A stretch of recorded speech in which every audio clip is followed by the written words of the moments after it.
Okay, दोस्तों, so the last part of it, that is the electrolytic conduction. Okay, electrolytic conduction क्या होता है? Just like metallic conductors, यानी metal जो हमारा रॉड्स होते हैं, हमारा इलेक्ट्रोलाइट्स भी करंट जो है वो हमारा कैरी कर सकता है.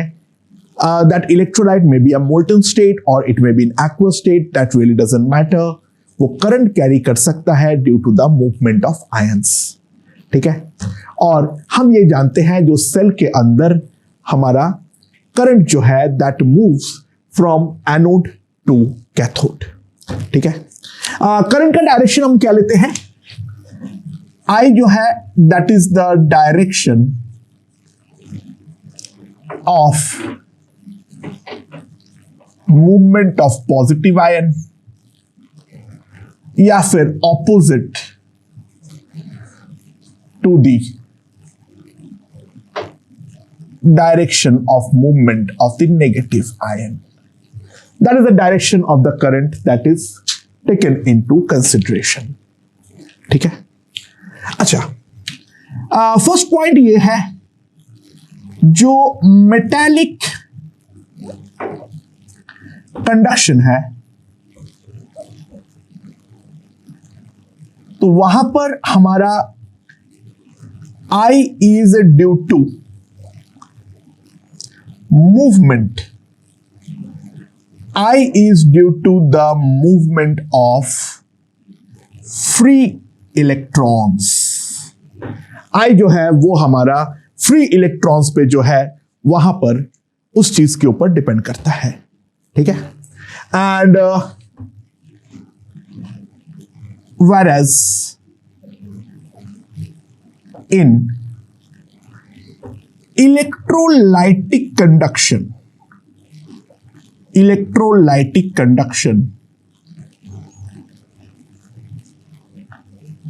जो I है that is due to movement of ions of both the cation and anion. ठीक है, अच्छा, composition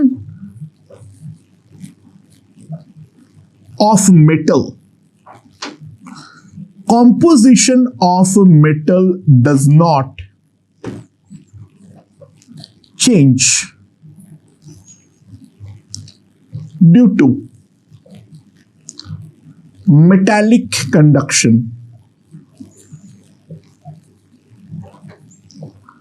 but ऑब्वियस सी बात है जो हमारा composition of electrolyte obviously changes. इसके बारे में बहुत सारी बातें हमने साफ साफ देखे हैं. तो जो हमारा कॉम्पोजिशन ऑफ इलेक्ट्रोलाइट्स है उस चीज के ऊपर डेफिनेटली हमारा मैटर करेगा. ठीक है, राइट. अच्छा, इसके बाद क्या है? इसके बाद क्या है? जो हमारा मेटालिक कंडक्शन है,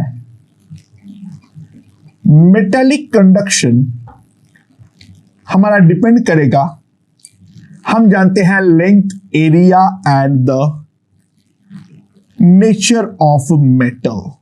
कि नेचर ऑफ मेटल कैसे करता है? Number of free electrons per unit volume जो है वो हर मेटल के लिए अलग होता है. एंड यहां पर भी हमारा यहां पर उसका नेचर ऑफ मेटल पे डिपेंड करेगा. whereas in the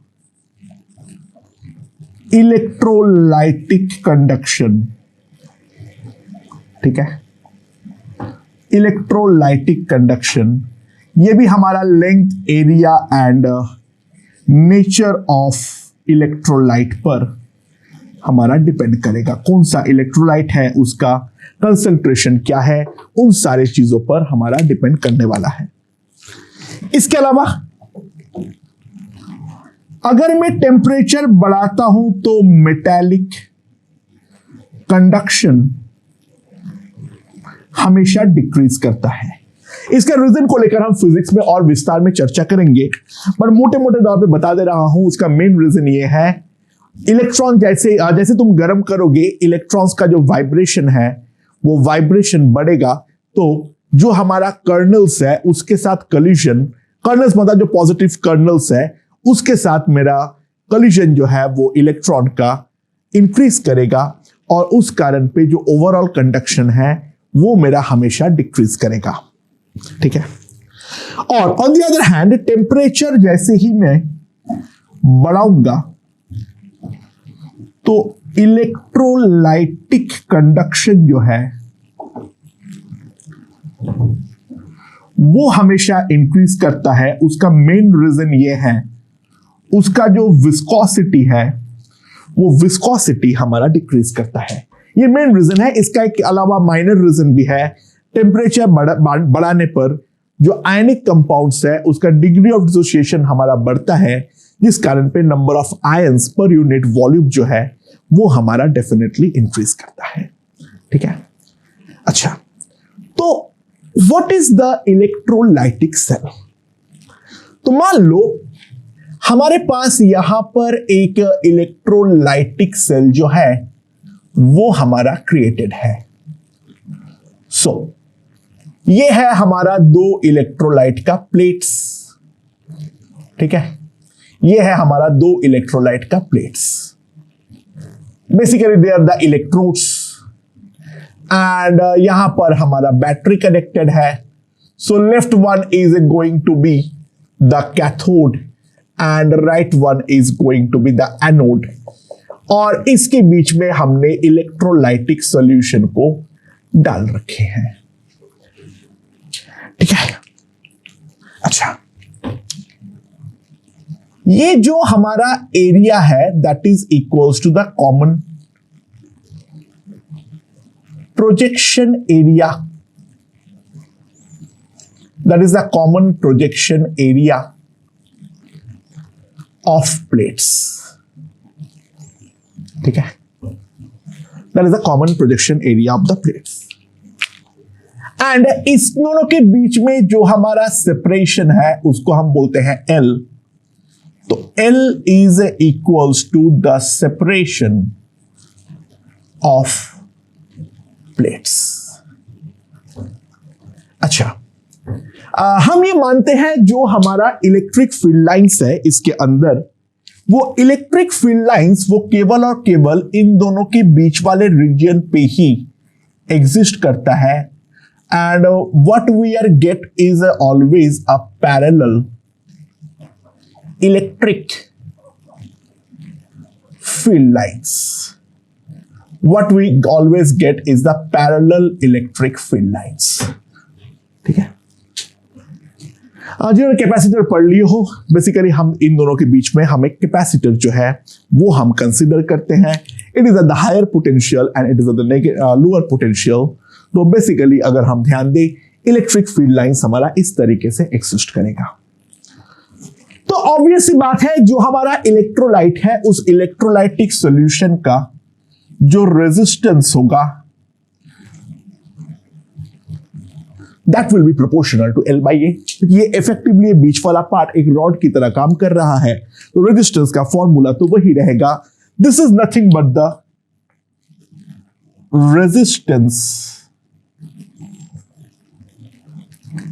of solution. ठीक है, एंड इसको हम लोग ऐसे भी लिख सकते हैं, R will be equals to rho L by A। R will be equals to rho L by A। Rho जो होता है that is called the resistivity और specific रेजिस्टिविटी भी इसे बोलते हैं। ठीक है, ऑफ सॉल्यूशन रेजिस्टिविटी भी बोलते हैं, या फिर उसको स्पेसिफिक रेजिस्टिविटी जो है वो भी हम बोलते हैं। अच्छा, यूनिट ऑफ आर हमारा क्या होता है? दैट इज ओम। ठीक है, unit of L is basically meter or centimeter, or unit of A is basically meter square or centimeter square. Right. Now, in the case of electrolytic conduction, we will eventually realize why. We are not interested in resistance. हम इसका उल्टा कर लेते हैं, तो हम लिखते हैं 1 by R will be equals to 1 by rho into A by L. And हम लिखते हैं that G will be equals to kappa into A by L.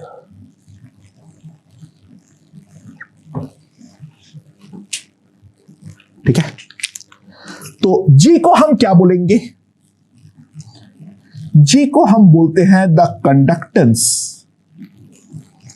Of cell, और कप्पा इसको हम बोलते हैं स्पेसिफिक कंडक्टिविटी.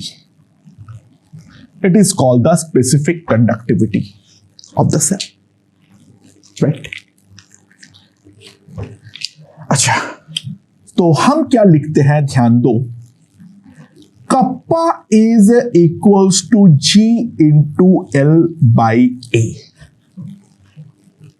नाउ L और A जो है वो डिपेंड नहीं करता है जो मैं उस सॉल्यूशन के अंदर जो है मैं NaCl डाला हूं या KCl डाला हूं, क्या डाला हूं उस चीज के अंदर बिल्कुल भी मैटर नहीं करता है.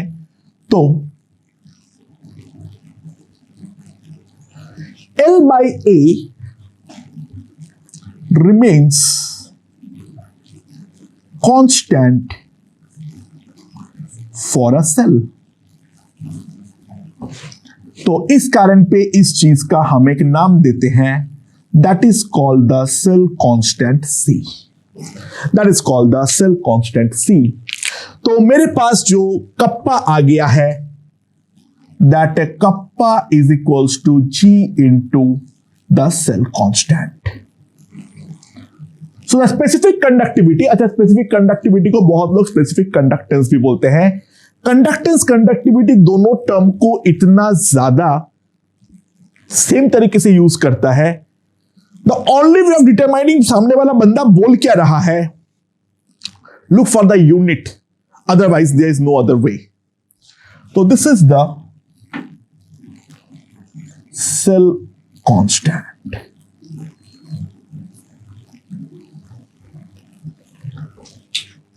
ठीक है. अच्छा, what is the unit of G?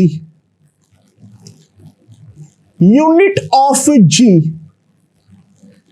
Is called the ohm inverse. इसको लिखते हैं इस तरीके से. अच्छा, ओम इनवर्स को हम फिजिक्स में जो लिखते हैं that is called mho. Physics में when we talk about that is called mho. Physics और केमिस्ट्री वालों में ईगो की लड़ाई भयंकर है. ठीक है, तो केमिस्ट्री वाले इसको मानते हैं siemens S.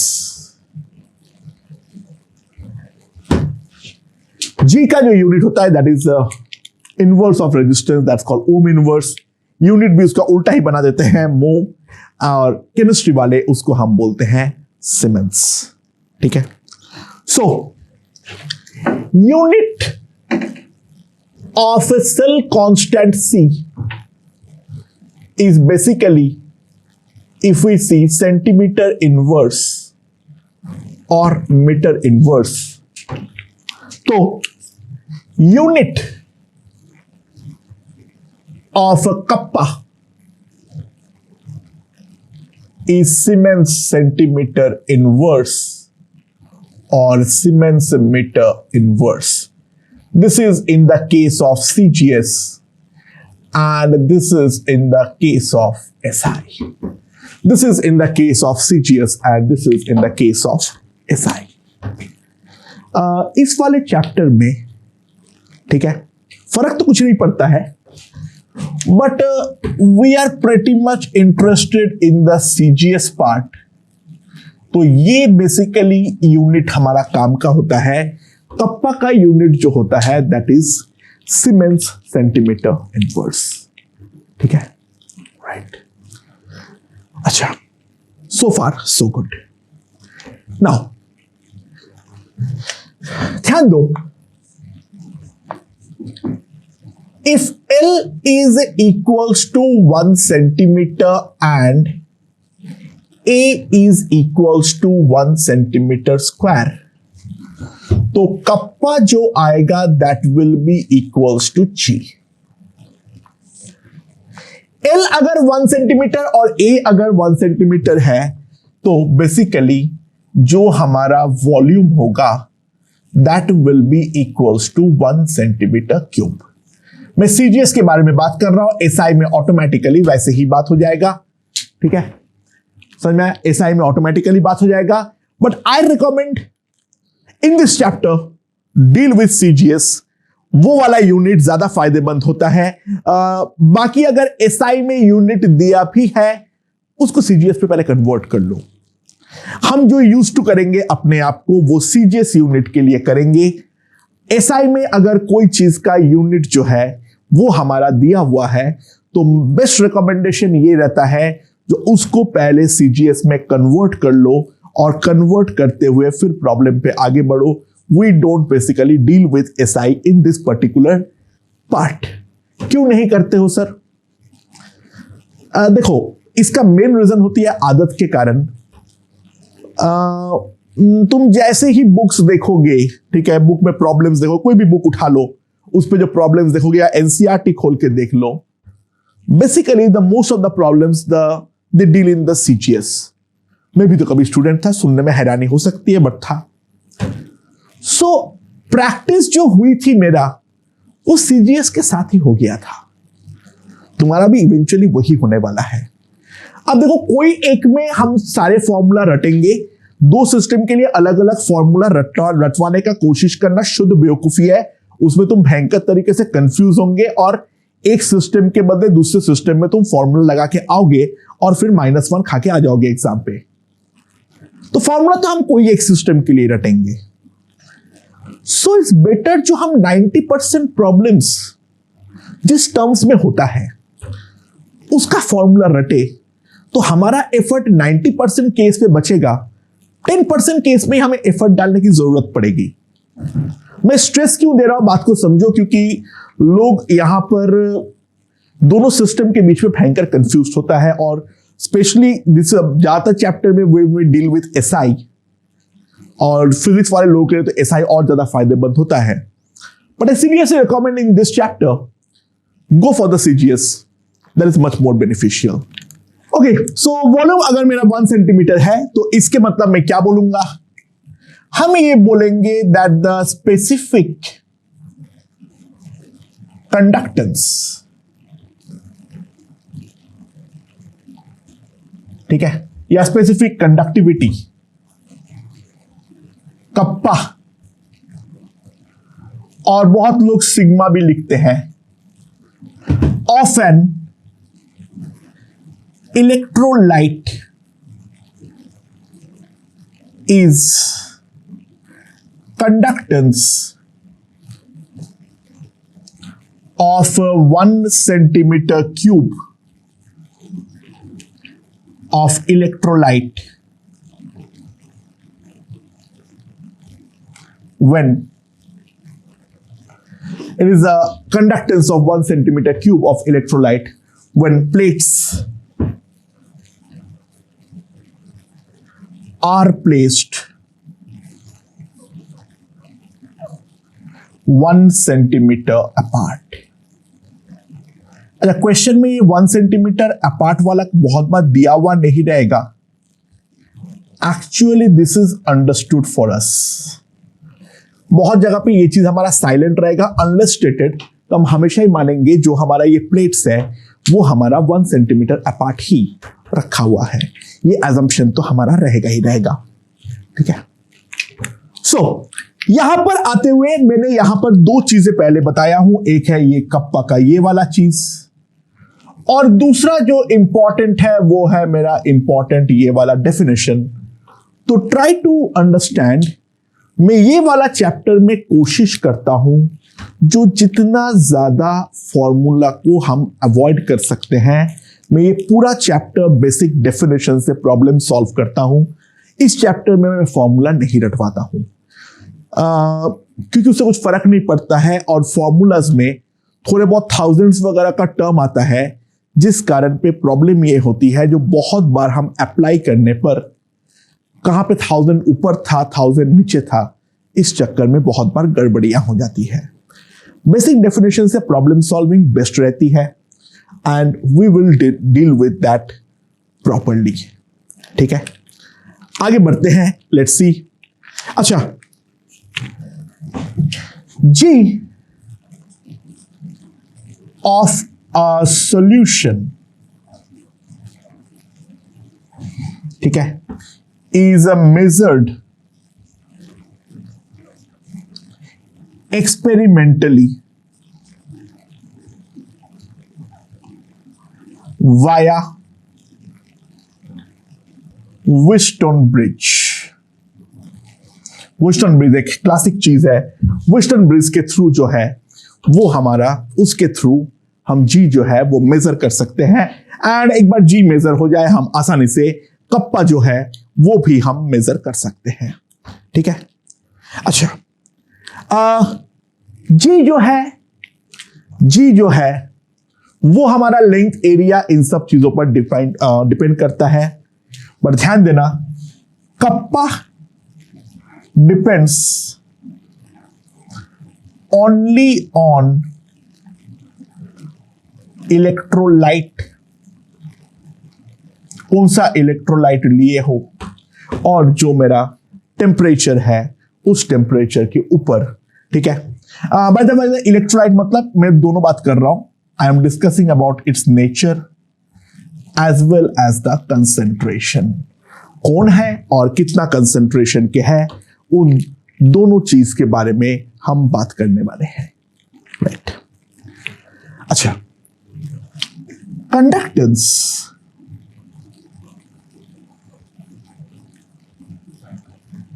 is an additive property। ठीक है, कंडक्टेंस जो है वो हमारा एक एडिटिव प्रॉपर्टी है, मतलब जो हमारा जी टोटल होगा that will be the G of ions plus the G of water, and ions को भी मैं फर्दर तोड़ सकता हूं, it is the conductance of cations plus conductance due to the anions plus conductance of the water। ठीक है, समझ में आया? तो वाटर्स थोड़े बहुत आयनिक तो होते हैं, तो वाटर के चलते भी थोड़े बहुत कंडक्टेंस तो आएगा। ये वाला है generally neglected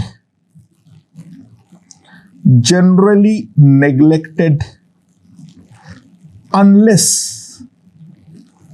stated। ठीक है, बिकॉज इसका डिसोसिएशन जो है वो हमारा बहुत ज्यादा कम होता है। तो conductance is basically an additive property, and ध्यान दो, कंडक्टेंस हमारा एडिटिव प्रॉपर्टी है।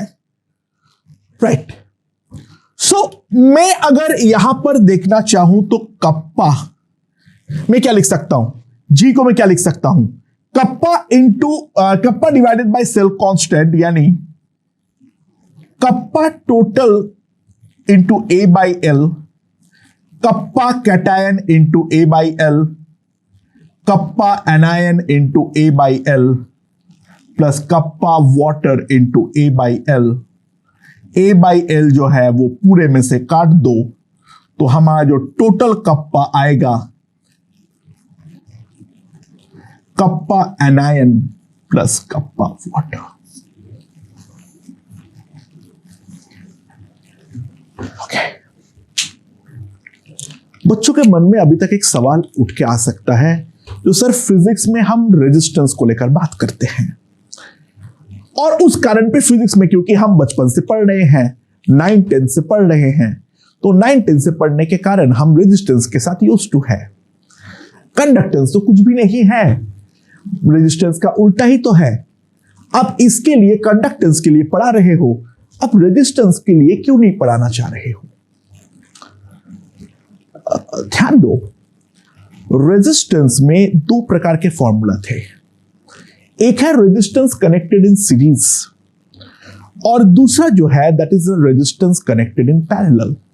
ठीक है, resistance connected in series and resistance connected in parallel. तो रेजिस्टेंस कनेक्टेड इन सीरीज के लिए तो बहुत बढ़िया फॉर्मूला था, वहां पे रेजिस्टेंस एडिटिव था, यानी R equals to R1 plus R2 plus R3 plus blah blah blah. But parallel होने पर फॉर्मूला बहुत घटिया बनता है, 1 by R equals to 1 by R1 plus 1 by R2 plus 1 by R3 so on and so forth. But 1 by R is G, G equals to आ जाएगा G1 plus G2 plus G3 plus dot dot dot dot dot। यानी parallel connection के लिए additive formula जो है वो हमारा conductance का होता है, ना कि रेजिस्टेंस का। We have to realise electrolyte के अंदर जितना भी कंपोनेंट्स है, फॉर एग्जांपल अगर मान लो हमारे पास है एक्वस NaCl, चाहे हमारा Na प्लस है, चाहे हमारा Cl माइनस है, चाहे हमारा H प्लस है, चाहे हमारा OH माइनस है, क्योंकि उन दोनों सेम प्लेट्स के बीच में है, तो सबके अक्रॉस जो अप्लाइड पोटेंशियल डिफरेंस है that is going to be same. और पोटेंशियल डिफरेंस सेम होने का मतलब होता है जो वो सारे चीज होंगे हमारे पैरेलल में। और पैरेलल देखो, सीरीज कनेक्शन हमें इलेक्ट्रोलाइटिक सेल में, एक गिवन इलेक्ट्रोलाइटिक सेल के अंदर कभी नहीं मिलेगा। हमेशा ही जो होगा वो सारे के सारे हमारा पैरेलल होने वाला है, और पैरेलल में रेजिस्टेंस का फॉर्मूला घटिया होता है, कंडक्टेंस का फॉर्मूला अच्छा होता है। तो एडिटिव प्रॉपर्टी अप्लाई कर पाऊं, बार बार ऐसे इन्वर्स करके ऐड करने में जान निकल जाती है।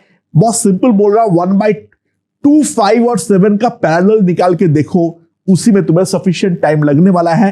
हां कर लोगे, लेकिन कैलकुलेशन में सफिशिएंट टाइम लगेगा। वहीं पे अगर पैरेलल में तीनों का कंडक्टेंस दिया हुआ है, तुम सिंपली तीनों को ऐड कर दोगे और तुम मुझे आंसर बोल दोगे। जो करंट इलेक्ट्रिसिटी में जो आसान काम सीरीज रेजिस्टेंस के लिए होता है, यहां पर कनेक्शन जो है वो हमेशा ही पैरेलल होगा। The reason being all components across same V, that implies they are always in the parallel connection, and as they are always in the parallel connection, rather than बार बार उल्टा करके ऐड करना पड़े, we better prefer जो हम उस चीज को directly add कर पाए, and we hence use the conductance over resistance। जो कंडक्टेंस है और जो हमारा स्पेसिफिक कंडक्टिविटी है of all the components, they are always additive in nature। ठीक है, देखो कैटायन एक होगा वो बिल्कुल भी जरूरी नहीं है, हो सकता है बहुत सारी चीजें हमारा multiple cations they, that's a possibility. हो सकता है वो multiple anions they, that is again a possibility. उससे कोई फर्क नहीं पड़ता है, सबका जो कंडक्टेंस है वो मैं हमेशा ऐड करने वाला हूं। कैटायंस और अनायंस का मूवमेंट ऑपोजिट डायरेक्शन पे होने पर भी जो करंट होता है दोनों के चलते, वो दोनों करंट हमारा सेम डायरेक्शन में होता है, एंड उस कारण पे मैं ये चीज जो है वो डायरेक्टली मैं बोल सकता हूं, the conductances are directly added, the specific conductivities are directly added.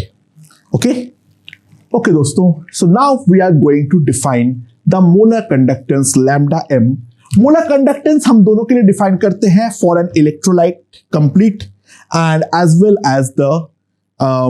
well as the ions individually। right now जो है I will discuss about the compound itself, तो उसको हम लिखेंगे lambda m। ठीक है, right। so what is the molar conductance? It is the conductance of 1 mole of electrolyte. It is the conductance of 1 mole of electrolyte in an electrolytic cell. In an electrolytic cell whose plates are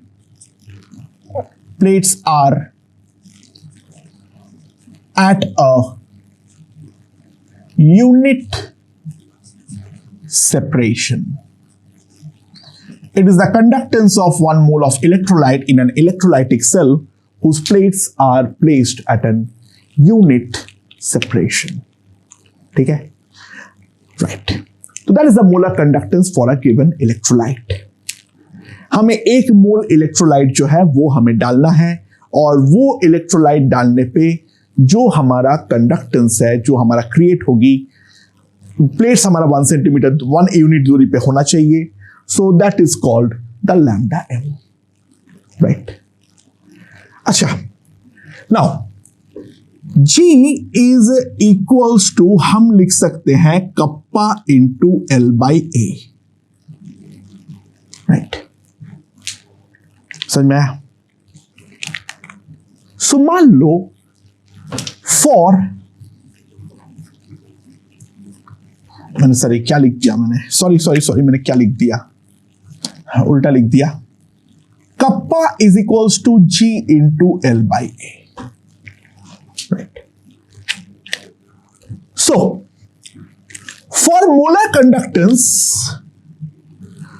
मान लो 1 मोल electrolyte को पूरी तरीके से लेने के लिए volume जो हमारा रिक्वायर्ड हुआ, that volume is equals to V centimetre cube. मान लो हमारा जो वॉल्यूम हो गया है that is equals to V centimetre cube. L जो है वो डेफिनेटली हमारा 1 सेंटीमीटर की दूरी पर होना चाहिए. L जो है वो डेफिनेटली हमारा 1 सेंटीमीटर की दूरी पर होना चाहिए. राइट. और जब मैं ये वाला पोजीशन पे लाऊंगा तब जो मेरा G होगा वो मेरा लैम्डा M होगा.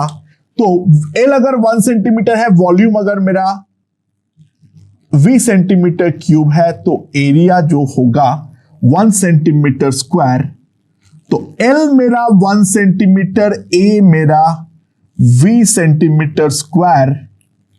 तो G जो आएगा उसका वैल्यू आएगा लैम्डा M. तो सिंपल सी बात है, हम लिखेंगे kappa equals to lambda M into 1 by V. तो lambda molar is equals to kappa into V. V is nothing but the volume of electrolyte. V is nothing but the volume of electrolyte. तो unit of molar conductance क्या आएगा? Kappa का unit क्या होता है? Siemens centimetre inverse. Volume का unit होगा हमारा सेंटीमीटर क्यूब. ठीक है. एंड दैट इज अ पर मोल. पर मोल तो हमारा होगा ही होगा क्योंकि ये 1 मोल लिया गया है. So siemens centimetre square mole inverse. ठीक है. पर मोल जो है that is a siemens centimetre square mole inverse. This is for the CGS. ठीक है. और siemens metre square mole inverse for SI. That is the basic concept regarding the molar conductance. अच्छा, lambda M of a given electrolyte depends on temperature and its concentration. ये concentration के साथ कैसे depend करेगा, we will deal afterwards, but ये दोनों चीज पर डिपेंड करेगा, वो डिपेंड करेगा हमारा टेम्परेचर पे और उसका जो कंसेंट्रेशन है उस कंसेंट्रेशन के ऊपर हमारा डेफिनेटली डिपेंड करने वाला है, राइट। एक मोटे मोटे तौर पे आइडिया दे रहा हूं, आयनिक कंपाउंड्स 100% आयनिक तो होते नहीं है, तो कंसेंट्रेशन जैसे बढ़ाओगे तुम एक मोल इलेक्ट्रोलाइट डालने पे जो परसेंटेज डिसोसिएशन है वो कंसेंट्रेशन कम करने के साथ बढ़ेगा, तो mole number of ions will be observed. एक मोल इलेक्ट्रोलाइट मतलब एक मोल आयन जो है, एक मोल इक्विवेलेंट आयंस जो है वो हमारा नहीं होता है। तुम एक मोल NaCl डाल दो पानी में, कंसेंट्रेशन अगर कम बहुत कम नहीं करोगे तो हमें एक मोल Na+ और एक मोल Cl- नहीं मिलेगा। कुछ NaCl अनडिसोशिएटेड फॉर्म में भी बचा हुआ रहेगा जो हमारा करंट कैरी नहीं कर सकता है। We will deal with it afterwards. We will see regarding that. But मोटे मोटे तौर पे सबसे पहले इतनी बात जो है वो हमारा समझ में आ गया है। तो एक चीज हमने वॉल्यूम के साथ रिलेशन तो बना लिए हैं, लेकिन बात यह है जो ये चीज हमारा प्रैक्टिकली यूजलेस है। क्यों सर? यार क्वेश्चंस में वॉल्यूम जो है वो तो हमारा दिया हुआ होगा नहीं, हमें ये दिया हुआ होगा जो मान लो हमारे पास एक इलेक्ट्रोलाइट है, उसका कंसेंट्रेशन जो है that is equals to C molar, उसका कंसेंट्रेशन जो है that is equals to C molar, right. So सवाल यहां पर यह है जो उसका मोलर कंडक्टेंस जो है, उसका मोलर कंडक्टेंस जो है दैट मोलर कंडक्टेंस को अगर मैं λm siemens centimetre square mole inverse बोलता हूं, फाइंड कप्पा। ठीक है, अच्छा बढ़िया। तो इलेक्ट्रोलाइटिक कंसेंट्रेट जो इलेक्ट्रोलाइट है उसका कंसेंट्रेशन है C मोलर, तो ऑब्वियस सी बात है C मोल्स इलेक्ट्रोलाइट के लिए हमें 1 लीटर सॉल्यूशन जो है वो हमें लेना पड़ेगा। तो 1 मोल इलेक्ट्रोलाइट के लिए 1/C लीटर सॉल्यूशन लेना पड़ेगा, that will be 1000/C ml or centimeter cube of the solution, right? But 1 mole electrolyte का कंडक्टेंस जो है उसका वैल्यू ही तो हमारा λm है, हाँ कि ना? सो 1000/C सेंटीमीटर क्यूब का जो कंडक्टेंस आएगा that will be equals to λm। तो 1 सेंटीमीटर क्यूब का जो कंडक्टेंस आएगा that will be C into λm by 1000। और 1 सेंटीमीटर क्यूब का जो कंडक्टेंस होता है वही तो होता है हमारा कप्पा। तो हमारे पास कप्पा जो आ जाएगा that will be C into λm divided by 1000 siemens centimetre inverse. So that is the relation between kappa and the molar conductance with the concentration of the solution. ये वाला फॉर्मूला हमारा काम का होता है, बट मैं क्या करता हूं हर बार इतना पार्ट जो है वो मैं सॉल्व कर लेता हूं, क्योंकि SI में इसका एग्जैक्टली उल्टा होता है, SI में एग्जैक्टली इसका उल्टा होता है, इसलिए I don't deal with that. And the concentration is basically given in terms of molar, ठीक है। तो वहां पर मोल्स पर लीटर होता है, मीटर क्यूब में 10⁻³ से मल्टीप्लाई हमारा होने वाला है, राइट। वहां पर हमारा 1 मीटर क्यूब इस्तेमाल होने वाला है। I avoid that all together. Basic तरीका जो है वो मालूम करो, जो मैं ये वाला चीज किस तरीके से सॉल्व किया हूं और कप्पा और λm में मैं किस तरीके से रिलेशन सेटअप किया हूं।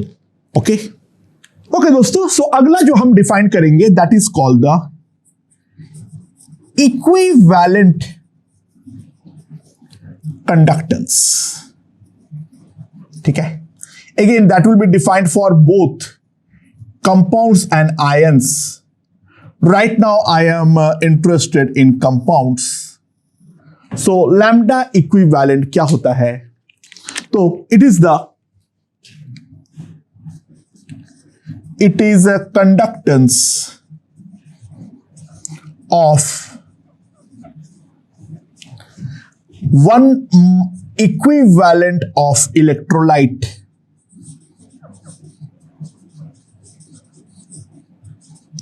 placed in an electrolytic cell whose plates are at unit separation. ठीक है, so it is the conductance of one equivalent of electrolyte placed in an electrolytic cell whose plates are at unit separation. ठीक है, okay. बहुत जगह पे definition में ये सब चीज यूनिट सेपरेशन लिखा हुआ नहीं होगा, वो मैं बार बार बोल रहा हूं, वो अंडरस्टूड रहता है। वो सामने वाला नहीं बोलेगा, नहीं बोलेगा, नहीं बोलेगा, वो अंडरस्टूड रहेगा और तुम्हें उसको एज्यूम करते हुए ही उस प्रॉब्लम को सॉल्व करना पड़ेगा। ये डेफिनेशन में भी नहीं लिखते हैं, वो अंडरस्टूड रहने वाला है। ठीक है, मैं बार बार बोल रहा हूं, कंफ्यूज मत होना। अच्छा, ट्राई टू अंडरस्टैंड। तो मान लो n factor of an electrolyte is equals to n, right? So obvious सी बात है,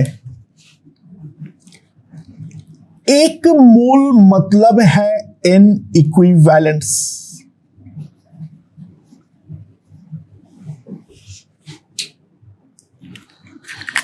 अच्छा, एक मोल के चलते जो कंडक्शन आता है वो आता है लैम्डा m, और एक इक्विवेलेंट के चलते जो आता है वो लैम्डा इक्विवेलेंट्स है। तो n इक्विवेलेंट्स के चलते जो कंडक्शन आएगा वो आएगा n into lambda equivalent. But है तो दोनों सेम ही, तो हम सिंपली एक चीज लिख सकते हैं या नहीं, जो lambda molar is equals to the n factor into lambda equivalent, or lambda equivalent is lambda molar by n factor। ठीक है, एग्जाम्पल, अगर मैं एग्जाम्पल के तौर पे देखूं, NaCl अगर होगा N1 है, MgCl2 होगा तो n हमारा 2 है, AlCl3 होगा, n हमारा 3 है, so on and so forth। इस तरीके से हमारा चलता रहेगा। ठीक है, before we proceed any further, ठीक है, हम सबसे पहले इस पार्ट के ऊपर कुछ क्वेश्चंस जो है वो एक बार के लिए सॉल्व कर लेते हैं, right? Okay, so we start with a very basic question. The kappa of a saturated solution of AgCl in water is 10 to the power minus 6 Siemens centimeter inverse, and that of pure water equals to 5 into 10 to the power minus 8 Siemens centimeter inverse. We have to find the kappa for the AgCl only. तो मेरे पास क्या आ जाएगा, जो मेरा total kappa है, क्योंकि ये additive property है, that is the kappa due to water plus kappa due to AgCl. That is what I can write. And now everything is given. So this is 100 into 10 to the power minus 8 is equals to 5 into 10 to the power minus 8 plus kappa AgCl. So kappa AgCl is equals to 9.5 into 10 to the power of -7 Siemens centimeter inverse. Pretty easy question, directly based on the additive property. और एक question जो है वो अब देखते हैं. Okay, so now the resistance of a cell filled with 0.01 molar NaCl is given to be 200 ohm. The cell constant is equals to 0.5 centimeter inverse. Then find the molar conductance of NaCl. याद रखना, मुझे कोई formula मालूम नहीं है, मुझे केवल definitions मालूम है. ठीक है. अच्छा, कप्पा जो होता है that is the G into the cell constant. ठीक है, ये डेफिनेशन हमें मालूम है. जो हमारा G है, अगर रेजिस्टेंस 1 ये है तो ये मेरे पास है 1/200 सीमेंस, और सेल कांस्टेंट जो है that is 0.5 centimetre inverse. And यहां पर अगर हम ध्यान दें तो ये मेरे पास आ जाएगा 5 इंटू 10 टू द पावर -3, तो 2.5 into 10 to the power -3 siemens centimetre inverse. That is the kappa, right. And ये वाला जो है this is conductance of 1 centimetre cube electrolyte. Molarity हमें दे रखा है 0.01, तो 0.01 मोल होगा हमारे पास 1 लीटर में, यानी 10 to the power 3 centimetre cube में. तो 1 मोल जो होगा वो होगा हमारा 10 to the power of 5 centimetre cube में. 1 मोल जो हमारे पास आएगा that will be at the 10 to the power 5 centimetre cube. ये चीज तो मैं लिख सकता हूं. तो 1 सेंटीमीटर क्यूब का कंडक्टेंस इतना है, तो 10 to the power 5 centimetre cube का जो कंडक्टेंस होगा वही तो हमारा लैम्डा m है. तो हम जानते हैं lambda m is kappa in the volume. तो 2.5 into 10 to the power -3 into 10 to the power 5. So that will be equals to 250 Siemens centimeter square mole inverse. Okay? Okay. The resistivity of a 0.1 molar KCl solution is given to be equals to 1/200 ohm centimeter. If R is equals to 300 ohm resistance, then find its cell constant. तो बहुत simple सी बात है, kappa जो आता है that is 1/ρ, और जो हमारा G होता है that is 1/R, and kappa is equals to G into the cell constant.